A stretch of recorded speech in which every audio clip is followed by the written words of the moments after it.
Veel pool aastat enne Riigikogu valimisi ei ulatunud Isamaa toetus avaliku arvamuse küsitlustes üle valimiskünnise. Kuid võimsa kampaania toel edastas Isamaa valimispäeval 20. septembril kõiki konkurente mäekõrguselt. Isamaa saadikurühma esimene koosolek peeti 25. septembri keskpäeval ilma erilise pidulikkuseta. Selleks ei kogunetud isegi mitte lossi, vaid Rahukohtu tänavale saadikute majja. Juba esimesel koosolekul langetasid veel ametisse vannutamata saadikud hulga otsuseid, mis mõjutasid mitme järgneva aasta jooksul kogu riigi elu. Just seal leppis Isamaa saadikurühm lõplikult kokku, et peaministriks saab Mart Laar, Riigikogu esimeheks Ülo Nugis ja saadikurühma esimeheks Illar Hallaste. Isamaa, ERSP ja mõõdukate koalitsioonikõnelused sujusid suuremate viperusteta. Juba Riigikogu esimene tööpäev näitas, et valitsusliit on kindel. Ülo Nugis sai 53 häälega Riigikogu esimeheks. Aseesimeesteks valiti Tunne Kelam ja Edgar Savisaar. Koalitsioonileppe kokkukirjutamine jäi Laari kui peaministrikandidaadi proovitööks. Dokument, mis tänapäeval valmib paljude töörühmade mitmenädalase ühispingutuse viljana, sündis 20 aastat tagasi tulevase peaministri isiklikus sülearvutis mõne päeva jooksul, valdavalt tema isikliku näputööna. Peaaegu iga lõik selles 14-leheküljelises dokumendis tähendas tol ajal revolutsiooni. Omaenda meeskonna loomisel oli Laari kõige suuremaks saavutuseks Isamaa valimiskampaania ühe veduri Tiit Pruuli ärarääkimine. Pruulil olid tõsised lahkumisplaanid, ta pidas end rohkem kultuuriinimeseks. Propagandatöö oli küll põnev ja Pruuli oli küll uhke selle üle, millega ta Isamaa valimisstaabis hakkama oli saanud, aga see ei olnud asi, mida ta oleks terve elu teha tahtnud. Laari pealekäimisel muutis Pruuli siiski meelt ja temast sai peaministri nõunik, veel loomata meeskonna juht, kes tegeles kõigega, millega tegelesid peaminister ja valitsus. Pruuli rääkis enamasti 2 telefoniga korraga ja liikus pintsakuhõlmade lehvides pidevalt ringi, teda hüütis seetõttu lennukiks. Ja tema kabinet, mis asus otse peaministri tööruumide ja Isamaa kurikuulsa tagatoa kõrval, oli lennuväli. Tiit Pruuli, palun.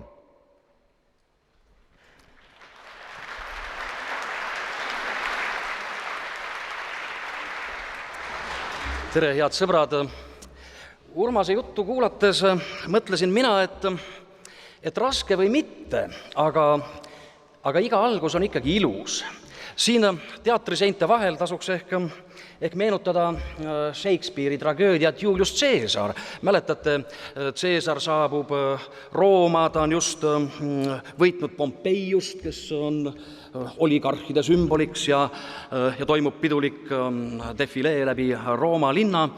Kahjuks jõuavad siis Shakespeare'i tahtel märtsiiidid ja Caesari tappijad kohale juba poole etenduse ajal, nii et see teine vaatus lohiseb üsna mõttetult vanast rasvast. Tegelikult me ei peaks muidugi selliste näidetega minema kas Vana-Rooma või Shakespeare'i aegadesse.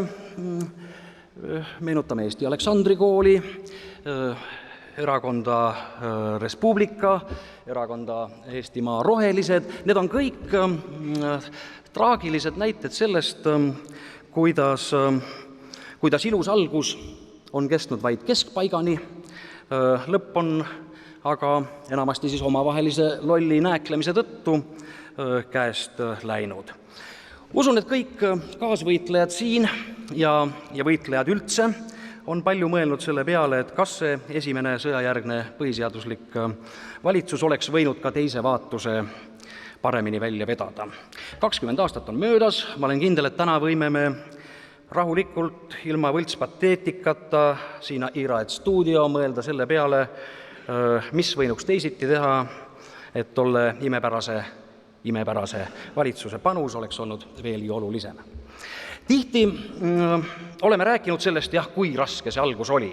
Muidugi oli majanduslikes ja paljudes muudeski praktilistes asjades Laari valitsusele jäetud vedada tohutu suur taak, aga põhimõttelisel platvormil oli stardipositsioon minu arvates suurepärane. Ilusa alguse tagasid Laari valitsusele minu meelest järgmised asjaolud. Esiteks, üleminekuperioodil varem tehtu, ja ma ei mõtle siin mitte meie endi poolt tehtut, vaid näiteks Ülemnõukogu poolt tehtud seadusandlik ettevalmistustöö, eelmiste valitsuste poolt tehtud praktilised asjad, demokraatliku parlamentarismi kogemused, mida me olime saanud töötades Ülemnõukogus, Põhiseaduse Assamblees või Eesti Kongressis. Ja seda ülemineku tähtrida võiks muidugi pikendada ja siia palju nimelisi näiteid tuua, kes kõik olid maksimaalselt pingutanud selle nimel, et meile antud ettevalmistusaeg oleks ideaali lähendaselt täidetud. Teiseks lõi hea stardipositsiooni kaasaegne, rahva ootusi tabav ja neile ootustele lahendusi pakkuv valimiskampaania. Kolmandaks, valitsuskoalitsiooni täpselt läbimõeldud ja sõnastatud eesmärgid, mille ellurakendamisele asuti tõepoolest meeletu energia ja ennast ohverdava ja omakasu püüdmatu innuga. Ja neljandaks oli minu meelest väga oluline üksmeel ja ühtehoidmine kõigi koalitsiooni osapoolte vahel, olenemata siis konkreetsest parteilisest kuuluvusest, nii näiteks ma ei tea, Vardo Rumessen ja Paul-Eerik Rummo või Indrek Annik ja Jaan Leetsaar, kui palju võis neil olla ka vahet mingites põhimõttelisemates küsimustes, siis ei takistanud see kordagi asjalikku koostööd valitsuses. Mart Laari esimesest valitsusest rääkimisest me peame minema mõistagi tagasi, nagu ma juba mainisin, ja vähemalt siis 1992. aasta algusesse. Esiteks siis astus ametisse Tiit Vähini nimetatud spetsialistide valitsus. Isamaal oli Ülemnõukogus tollal juba päris arvestatav positsioon, saadikurühma Isamaa ühendus kuulus 15 liiget, ja see oli positsioon, millega tuli arvestada siis uuel valitsusel, ja nii esitaski Isamaa ühendus Vähile oma tingimused enne toetushääletust, ja millest üks oli siis, et Riigikogu valimised tuleb korraldada 1992. aasta sügiseks ja Tiit Vähi ja tema ministrid ei tohi valimistel kandideerida. Tiit Vähi aumehelikult selle tingimusega täitis, küll lootis ta siis valimiste järel, et talle kui spetsialistile tehakse pakkumine hakata peaministriks, aga see on nüüd teine lugu. Teiseks, 1992. aasta alguse oluliseks märgiks oli valitsusliidu Isamaa moodustamine, mis liitis endasse siis 4 parempoolset väikeparteid ja hiljem juulikuus liitusid liberaalid, ja see oli siis oluline põhimõtteline samm pisiparteide konsolideerimise ja poliitilise maastiku korrastamise suunas. Enamikes hilisemates käsitlustes valitsuse moodustamisest on kõlama jäänud arvamus, et valimisvõit langes Isamaa kätte ootamatult. Mina sellega päris nõus ei ole. Kui me vaatame korraks kas näiteks toonaseid Emori poolt läbi viidud uuringuid, siis näeme, et juunikuus kirjutas Emori analüütik Rain Rosimannus, et Koonderakonna toetus on küll 12%, aga Isamaa on neil juba kannul 10%-ga. Paar nädalat enne selle uuringu avalikuks tulekut mai lõpus olen mina üles tähendanud märkmeid ühelt hilisõhtuselt või ühe suupuvalt sümpoosiumilt minu Lasnamäe korteris, kus osalesid Luik Annik, Kama ja Hallaste, ja olen need märkmed pealkirjastanud ministriportfellide jaotus ja oma ajaleht. Järelikult meil oli juba tollal piisavalt enesekindlust, et midagi jaotada, pidi olema veendumus, et me võtame korraliku valimistulemuse ja meil on lausa vaja oma ajalehte. Hiljemalt augusti keskpaigaks, kui Emori küsitlused teatasid, et Isamaad toetab 25% hääleõiguslikest kodanikest, oli selge, et Isamaa on üks valitsuse moodustajatest, üsna võimalik ka, et juhtpartei. Septembri alguses analüüsis Kalle Muuli Eke Ariko küsitlustulemusi ja pakkus nende põhjal, et Isamaa saab tulevast Riigikogus suisa 38 kohta, Rahvarinne 23 ja siis Kindel Kodu, Mõõdukad ERSP-ga 1-12. Päris nii ei läinud, aga Isamaa edu oli tõepoolest imponeeriv, 29 kohta valimistel. Ja nende tulemuste ootuses hakkasid siis paremerakonnad juba varasügisel, juba suvel valmistuma valitsusvastutuse võtmiseks. Oma presidendi ja peaministri kandidaate hakkas Isamaa konkreetsemalt arutama 1992. aasta varakevadel. Otsused presidendi osas langesid aga lõplikult alles millalgi jaanipäeva paiku.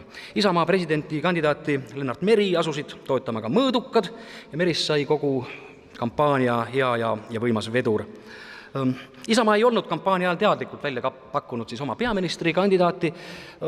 küsimust arutati, aga me leidsime, et meil nagu tolle aja kohta nii-öelda arhetüüpsed peaministrid a la Savisaar või Churchill, eks ole, ei ole, et pigem hoiame siis selles küsimuses madalat profiili. ERSP tutvustas omapoolse peaministrikandidaadina Jüri Adamsit ja kusagil septembri esimeses pooles andis Jüri mitmetele oma erakonna liikmetele ülesande koostada erinevate ministeeriumide 100 päeva programm. Selge ülesanne siis võimalikuks valitsusse minekuks ja et seda minekut tõsiselt kaaluti, selgub ka toonastest omaaegsetest kirjavahetustest.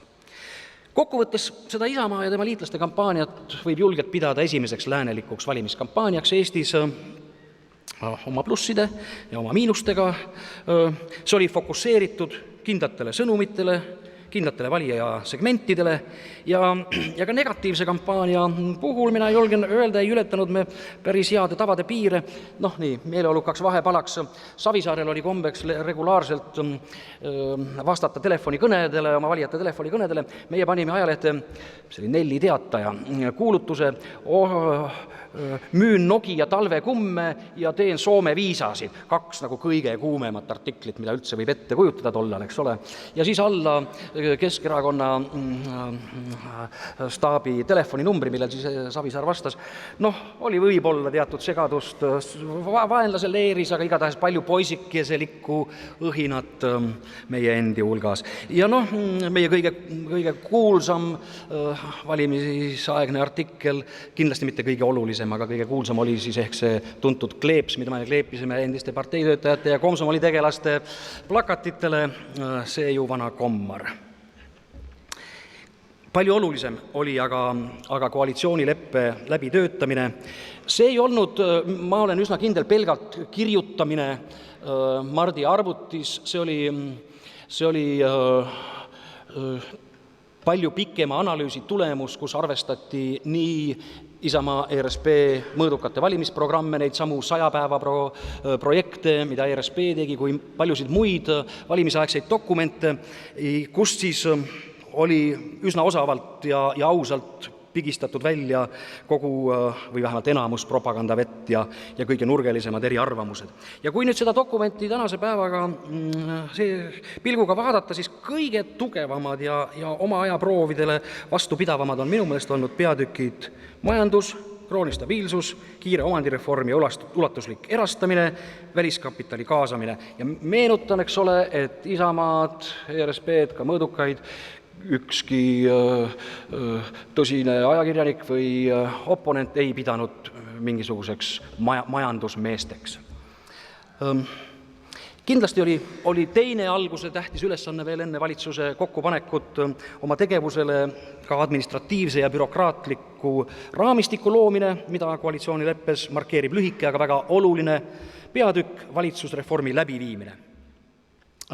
Vabariigi Valitsuse seadus võeti Riigikogus vastu juba 20. oktoobril, see sätestas, et on siis 11 ministeeriumi ja valitsuses kokku kuni 15 liiget, Tiit Vähi valitsuses oli olnud siis näiteks 19 liiget. Selle seadusega kaotati ära aseministrite staatus ja loodi mittepoliitilise kantsleri institutsioon, kui keegi veel mäletab, mis asi on mittepoliitiline kantsler. Ja siis jäi veel see viimane asi täita ministrikohad sobivate inimestega, Laar, Üürike, Saarman, Velliste, Luik, Lauristin, Hänni, Tarand, Leetsar, Parek, Meister, Rebas, Rummo, Niitenberg.